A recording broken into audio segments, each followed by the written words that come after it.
Hello, ye from Ikwejo. Me free bekwae. Na sumi ejuma ewo Flatbush, New York. Na debia me ejuma nye sika. Na me pese me poni kakra kuma me busuafo ewo Ghana. Na sumi hu kwan ya me mfa so. Oh, Kwejo, I'm already who cry. I day want to Jupe in Kana. Jupe? Aye, Jupe. Jupe ye kwan fofra abaye de fa so mani sika. Every America, e de kwa Ghana. Na aniji sema e wo mu ne say, Jupe bema best rate on the market. $5 discount on your first transfer. 0 transfer charges. And afi, simple and instant value to bank account and mobile wallet. Not just say, go straight to your Momo account. After you know, so refer or Biba Jupe. None or shut us here as in this car. 1% Odia. Jupe! Yay! What is the HSMO? Kana from Wabrochire, Mufa Jupe Ness and Sika Busa for Ewa Ghana. Oh, Ghana Swa, catch a Busa for say, Omofa Jupe and Senosika embryo. Jupe, number 1!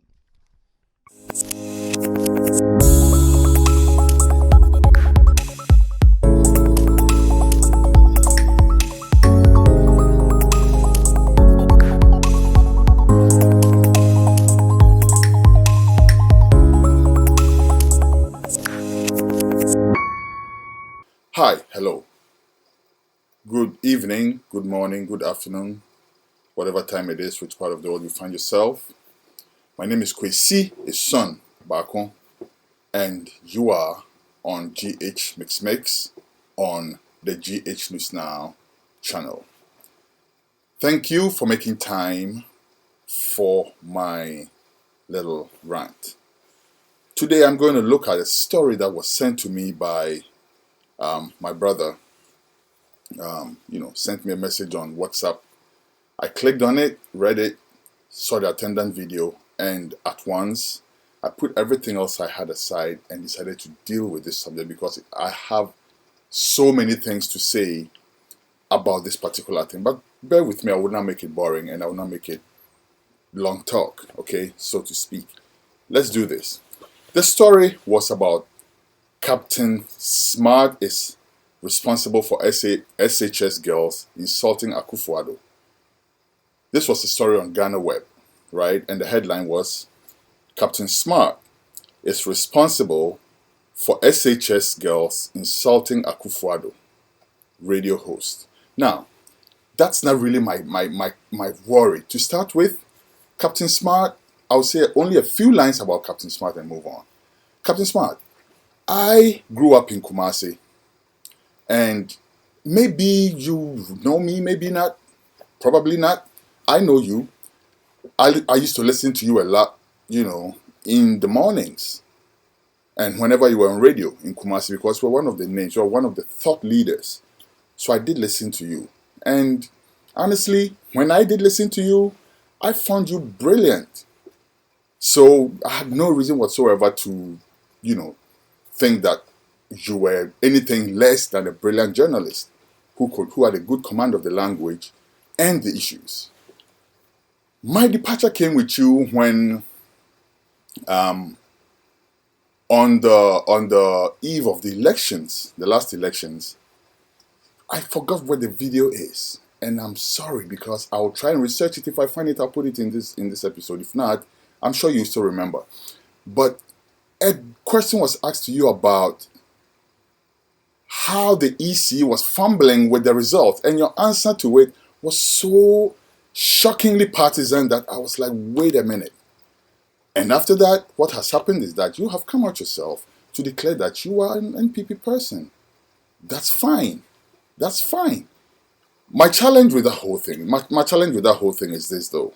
When I'm listening to you as a Ghanaian who is showing genuine concern for the country as you claim to be doing, as equating yourself to Kwame Nkrumah and all these things, I'm finding it hard to make the connection now that I'm wiser, now that you yourself have come out to declare who you are. Because you told us that once upon a time, you were the 4th driver in a convoy, an NPP convoy, which nobody knew about.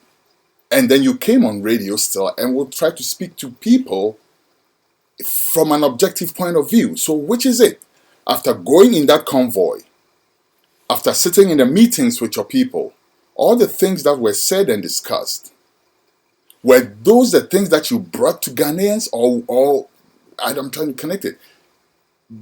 Did you speak to us in a way as to make us follow the path of your party? That's what I'm trying to connect with, you know. So that's it for Captain Smart. This show is really not about Captain Smart. That's only in the headline. I was just saying that because I said I had so much to say about this one simple story. But that's it for Captain Smart. So Captain, I love what you are doing these days in terms of exposing, you know, all the dysfunction in the government. We need people like you. My only problem is I cannot connect with the motive why you're doing that. That's what I'm saying, you know, because once upon a time, I did think that you were, you know, a straight up journalist. And I'm not saying that journalists cannot have affiliations or leanings towards parties. After all, it's ideology. And we all live in Ghana. My family lives in Ghana too. I live in Ghana, even though I'm not living in Ghana at the moment, right? So I have a right to put my to like nudge my whatever party I feel like is closer to my ideology. I am a dyed in the wood in Kumasi. There's no question about that. Even though I don't like the tag, but just to make it simple for everybody to understand, I am an Nkrumah acolyte. So if any government has like an Nkrumah policy, of course I'm going to lean towards that. So there's nothing wrong with you being NPP. My thing is that if you go as deep as going in a convoy and all of these things that you're saying, right? And then you come back and tell us, which one? I'm saying, Captain is not the subject here. All right, now let's move on. The story says Captain Smart is responsible for SHS girls insulting Akufo-Addo. That's the second thing I want to talk about. The little girls, the young girls, I should say, they were not little girls, they were young girls, future leaders, exhibiting that level of, how should I say it? I'll just leave it. Everybody saw it. It's really bad. But this is the thing though. Do we remember when these things were being done to President Mahama? I'm sure we do. Again, I'm not going to dwell on that because everybody is seeing the sharp contrast between how some cross-section of Ghanaians treated Mahama as president and how they're treating Akufo-Addo as president. That's not the subject here either. Here it is. Last week, or not last week, in my last episode, I editorialized about the fact that we are in danger of losing our cultural fabric as a people. We're in danger of losing who we are. Part of who we are is that we respect elders. It's a natural thing because, let me tell you something, if you haven't thought about it, young people, everybody will grow old at some point in time, if you are lucky. If God blesses you, right? So if God blesses you, at some point, you're going to get old. At that point, imagine young people treating you the way you're treating older people now. That should be your guide. However, I think that we do push young people to do that. I think so because, listen, all these people that are being laid bare, they're not the only adults. They're not the only elderly people in the society. There are other elderly people, and young people are not stupid. They see who has their interests at heart and they will align with them. Just that the way they are dealing with who they think are not aligning with their interests is what I'm worried about. Because the way we are responding to it is two ways. Please go check my previous episode because I don't want to repeat that episode here. In summary, what I said in that episode is that I love the fact that what I call the Kevin Taylor model is actually getting results because politicians seem to be responding to that. If that's what it's going to take, then I'm all for it. However, we should be careful because insulting elders seem to be a normal thing now. We seem to be accepting it now. And it shows in that video. On any normal day, girls of that age in an institution as well shouldn't be, even prompted to go on any platform and use such unprintable words towards the president of the country. But, and that's a big but, what is going on? If we are not showing any interest towards the welfare of these young people, what do we expect? I'm in the middle on that. I'm not saying that young people should not express themselves. After all, if you try to cap it, it will only explode. Believe that, right? If you handle it properly, by doing the things that you're supposed to do that will let them revere you rather than insult you, then I think you're solving the problem.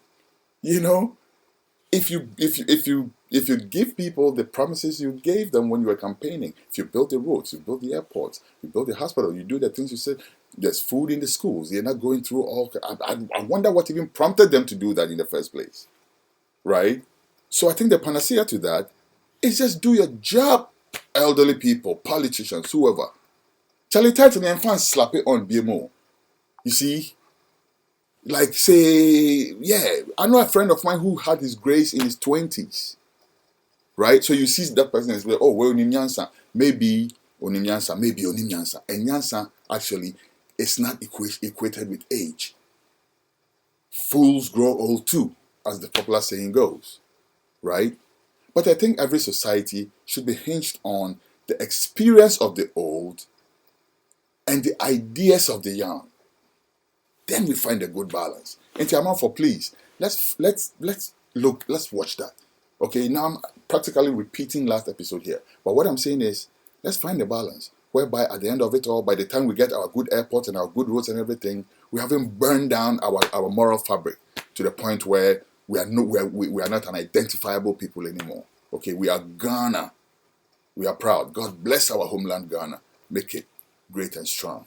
All right, but still, that's really not the point. That's really not the main topic. Let me zoom in on the main topic. The main topic really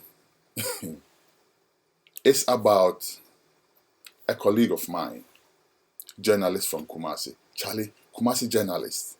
The Pamochao. The Koto Gegu form. There is something called perception. Perception. And there's a certain perception that Kumasi journalists are of a certain pedigree. I will say it because I am speaking for all of us. I don't care, is what I'm trying to say. Listen, I was in Ghana recently, and I will name names. Boakye, Alvin Boakye, back in the day when he was on Phantom from TV, when he came to Phantom from TV as a young, hopeful, journalist, all of that, we were working with him over there. Alvin, he calls himself Omanhene Boakye now. Charlie, shameful journalism now, A shameful, Papa, I'm telling you. Because this is what I noticed. I was in Ghana, staying with my friend over there. Early in the morning, he has this habit of tuning into his radio, and this guy was on with some people. And the way they were bastardizing marijuana. Okay? Stick with me. Tiasena Mekanye. Bastardizing marijuana. Now here it is. Marijuana no. Edubache. Upgrade yourself, oh. What I say? Because number one, you are a thought leader. Thought leader. Okay, say my man for tie. What I say? A man for deal with you. A man for a show. When would I make person no? And to be a journalist, Charlie, it's a big responsibility. Oh, microphone they see when you know. It's big, oh. And whatever you put out there is important. Now, at a time where I live right now, okay, I can walk out my door right now, walk 3 minutes from where I live, and legally buy marijuana. I can do that if I chose to. All right, that's not the subject. What I'm saying is, the way I crusade to bastardize marijuana at a point where the world is cashing in on that thing. And Ghana is even attempting, I hear, to cash in on that thing. Go and watch my episode on Gabby's marijuana. Don't legalize Gabby's marijuana. Go MixMixx. Go check it out. But at the point where the world is cashing in on that, right? And Ghana has such a good potential. You are further drilling the people into the ground by creating imaginary stories in the mornings to fuck up people's minds before they even set out to go to work. Let me tell you what this guy is doing. In the afternoon, there's another guy. I was going to use an expletive, but I won't because, Bridget, I'm trying to talk to you. So let's lift our game. People are watching. Let's lift our game. In the afternoon, there's this guy also called Tofiakwa on the same network. Same mode. They take, and the funny thing is, look at this. Which journalist worth his pedigree, which journalist worth his salt would take a TikTok video? For TikTok video of somebody trying to make people laugh by pretending say they've smoked too much weed and they're tumbling off a tree or something, and then they play the audio of that on radio, and tons of people calling thinking these are real things happening to people. Oh, share that with your bad time. Oh, with the moment show do be on Facebook. Tell you that's some shameful shit. If that's the way you are marketing your station, it's pirate. It's pirate. We say we handle our platforms without any sponsorship or not safe. We have ethics, so we have standards. Okay? And you people taking advertising revenue. Live up to the standards. Make your sponsors proud. Which sponsors are the sponsors now that don't give a fuck? They just, so numbers. Oh, remember Facebook. And then before you realize it's 200 and something views on Facebook, watching a TikTok video, and you are leading people down the rabbit hole to think that these are real videos. At a point where marijuana is being used to heal people. I know somebody who has all type of conditions who has been prescribed marijuana for pain. Any no issue, no. Any marijuana cramponi issue, no. The issue is your standards. Omanhene, or whatever you call yourself these days. I text you, and you pretended say who yet, but it take that's also you've seen it, right? And I spoke to you earlier. I think that maybe you feel like you're too big these days, right? Because you flex with the politicians and things like that. Not true. But let me tell you something. All that nonsense, they are guardrails against all those type of things, okay? The more you try to lead the people into ignorance, some of us see it as our duty to dig the people out of ignorance. So I'm going to check you. If you find genuine cases of marijuana being negative in any way, nobody stops you from putting that out. What I say? Nobody. Right? So maybe there are some people whose bodies may not react properly with marijuana. I'm not saying everybody should go and smoke weed. All I'm saying is that crusade to bastardize marijuana, and not even the marijuana aspect, but to make people stupid. You're making people stupid. That's what you're doing. Until I make us say, let's lift our game. Let us lift our game. Okay? Let's do that. We owe it to the people because we are thought leaders. Some of you more than some of us. Because you have bigger microphones. So when you get over there, speak the truth. Say things that will edify people. What I say? Start a conversation about the benefits of marijuana. Because one day when I happened to be accidentally listening to you because I was in some bus that wouldn't tune you off. You know what I heard? Somebody called in your program and was trying to alert you. Said no, but there are benefits to it because ono the onoma and ono the ye juma. Enti enye. Obinum interpina so the be ye juma. Onko num be no bronco onko da baby. Don't timi nye hwe. Eno mom yema mewa. And I've never seen you speak anything about alcohol, which is a noted, what you call it? Destroyer of everything, people and everything. I've never heard you say anything about cigarettes. I've never even heard you say anything about drugs, as in drugs. Tell Mama Omanhene too much time because the point really, again, I'm sorry to keep you going like this, but it's not Omanhene. The point really is what my brother said, and I promise you, I'm going to go to it now. My brother said Captain Smart was responsible for that. I don't know how Captain Smart is responsible for that. I don't know what information he has that leads him to conclude that way. I don't care. What I care about is this part of the story. And I'm quoting from the story on Ghana Web, right? It says, According to Odi Ahenkan, who works with Peace FM, if authorities in Ghana had cracked down on journalists who promote insults behind microphones and camera, the students at Chiana SHS wouldn't have done same. Off quote. Ahenkan, ukosua wo journalism wa hefa brother. Hefa journalism school na call ya ye say government betimi crack it down on journalist free speech. Hefa na call ya ko hu sa de no. China, maybe in China. That's why I know some betimi they will crack down on what you are saying or what. Even China, I think there's some level of free speech over there. Right? I think the journalists, maybe North Korea, and I don't know. But Ghana same the year can you. And now see journalists, government in there on crack it down against what legal framework.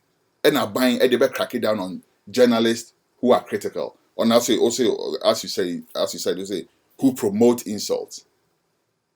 That's very broad. How do you even define promoting insults? So what you are saying is that the government, can set up their own mechanism to say, oh, Talakwa, he promotes insult. Let's go crack down on him. Crack. Hey, Masa, unim dia ubisa. Unim dia ubisa. Because today is the MPPO, so maybe you think, say, you are not speaking against them, so it's fine. Now, a China another government, Habana wants to work kasana yasma ama for some crack it down on you, no? Would you enjoy the crackdown? That is really the crux of today's story, right? But this one story just brought so much that I just had to let out. But my story, the crux of this story is a message to you, Odi Ahenkan, and the other journalists in Ghana, in Kumasi especially. Charlie, let's lift our game. We are capable of doing that. We are. Osei we are capable of doing that. Me, I went to school in Osei Nini was Osei what I say. And I'm doing what I'm doing, and I have full confidence in what I'm doing. And I think I'm top shelf. So I think say all of you could be top shelf if you put your minds to it. Right? Stick to the ethics. Kumasi news. Say you saying you import you, say export you, Edikwa Accra. And say Accra so kwa all the Peace FMs and things. So your Mutri news assigning. It's so subjective. It is so subjective. News. Ubeti news. Or catching or there you say or croko. Where? How? Who? How do you praise people in news? What's the news now? Can then you're not on it slant and or the news no. But what you're supposed to do is report the news. Say what happened and let people decide what it is. Let people decide the adjectives. Because news now can obi honma say obi de MP no offenti because obi de nisike dwane no. Obi ho say damn akwe oh right. Obi so say yes. Yes. So leave it for people to judge. News no and your anything what editorial no. Right? So tell let's lift our game. Odi Ahenkan. Aban timen krake hwe. Aban intimin krake bibia.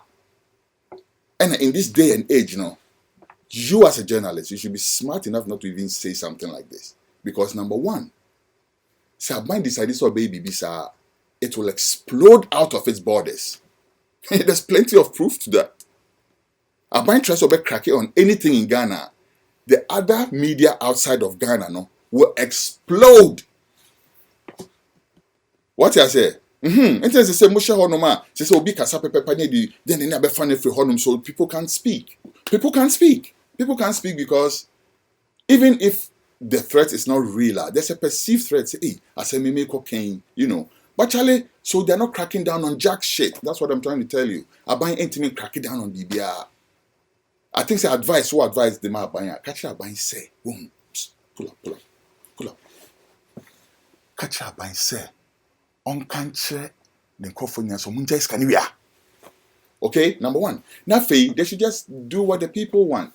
The things that you said to the people that made them follow you in throngs. to go vote for you, for somebody to leave their home to go and vote. Me, I haven't voted since the Fourth Republic. I've voted once since the Fourth Republic. Once only. Right? Okay? Once. But what I'm saying is, if somebody should leave their home and go and cast a ballot for you, don't underestimate the degree of confidence they're reposing in you. Okay? So instead of doing their bidding, if you're going to come out and say things like, oh, Captain Smart is first, bro, that's bullshit. I'm out. Let me put this out real quick. The fastest way to send money from the US to Ghana is the new kid on the block. It's called JuPay, right? Now with JuPay, this is what happens. You get the fastest transfers, you get the best rates, and guess what? If you refer somebody to JuPay and they use your promo code, you get 1% of whatever they send. Ain't that fantastic? But remember this, the first time you use JuPay, use my promo code, please, GH Now, and you'll be right on course. Also, we're backed by Royal Omnical Properties. If you're looking to build your dream home or to buy property, real estate in Ghana, who do you have to speak with? Royal Omnical Services. Also, if you're looking for the best insurance advice, speak to my brother, Kwame, up here. He is here in the United States and he has the best insurance advice for African immigrants, especially, but not for just those, but he specializes in helping his people, get the best insurance advice and the best insurance policies, So speak with Kwame and Ejeku is your uncle. All right. My name is Kwesi E, son Baako. Love you people. I'll see you again next week. Remember, I come in peace, not to please. I'll see you again next week. Have a good time. I'm out. Hello, you're from Yajua, Mefri Ghana. Are you looking to invest in real estate in Ghana? Or simply looking to buy your dream home in the motherland? Do you want hassle-free, no litigation property buying on prime real estate? Follow me. I present to you Royal Omnical Properties. At Royal Omnical, we sell houses and other real estate. This is what we do. Our rooms are built with you in mind and fitted with the state-of-the-art amenities.